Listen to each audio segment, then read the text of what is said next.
আজকে চলে আসলাম মানিকগঞ্জ সাটুরিয়া তিল্লি 500 গ্রাম।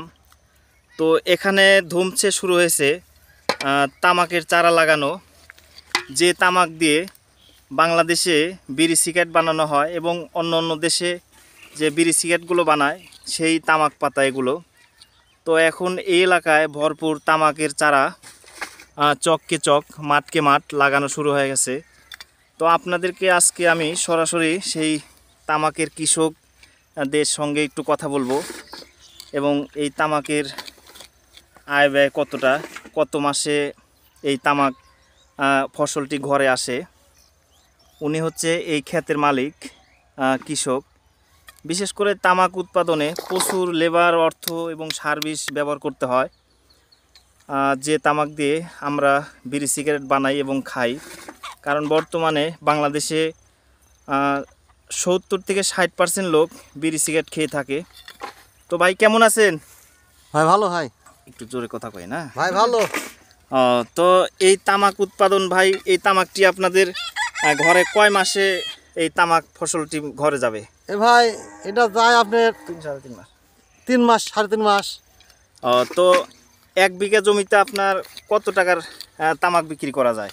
এই 1 বিঘা জমি তামাক বিক্রি 80,000, ভালো হলে 90,000 হয়। 80-90 হাজার হয়। 80-90,000 হয়।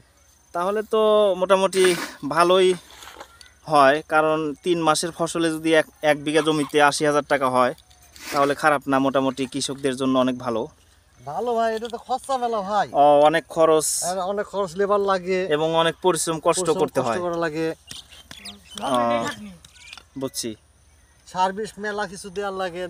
তো দেখতে পাচ্ছেন যে এই এলাকায় কিন্তু এই যে জমি বিঘাকে বিঘা, মাঠকে মাঠ, শুধু তামাক আর তামাক। এই এলাকায় এই সময় আর অন্য কোনো ফসল নেই। তো আমি সরাসরি যারা এই জমির কৃষকের মালিক, কৃষক, তাদের সঙ্গে কথা বললাম। আপনাদেরকে তামাকের চারা লাগানো দেখাচ্ছি, কিভাবে তামাকের চারাটি লাগাতে হয়। তো বর্তমানে বাংলাদেশে রংপুর, কুষ্টিয়া সবচেয়ে সেরা মানিকগঞ্জের তামাক। মানিকগঞ্জে তামাকটা বর্তমানে প্রচুর পরিমাণে উৎপাদন হয়ে থাকে। তো আপনাদের সরাসরি এই ক্ষেতের মালিক, কৃষকদের দেখালাম এবং তামাক চারা কিভাবে লাগাতে হয়।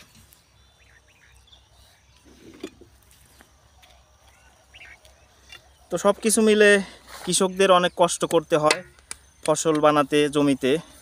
সেজন্য আমরা সবসময় কৃষকদের অনেক সম্মান করব, তাদেরকে অনেকটা মূল্যায়ন করব। কারণ কৃষকরা যদি খেতে থেকে ফসল না বানায় তাহলে কিন্তু দেশ একেবারে অচল। সেজন্য সবসময় আমরা মন প্রাণ থেকে কৃষকদেরকে ভালোবাসার চেষ্টা করব, সম্মান জানাবো। এবং কৃষকদের ঘরে থেকেই অনেক ছেলেমেয়েরা বড় বড় শিক্ষিত হয়। তো আপনাদের কিছুটা তামাকের চারা লাগানো দেখালাম, কিভাবে তামাকের চারা লাগাতে হয়। তো এই তামাকের চারাগুলো, গাছগুলো কিন্তু একটা সময় এক মানুষ ছাড়িয়ে যাবে। তো সবাই ভালো থাকবেন, ধন্যবাদ।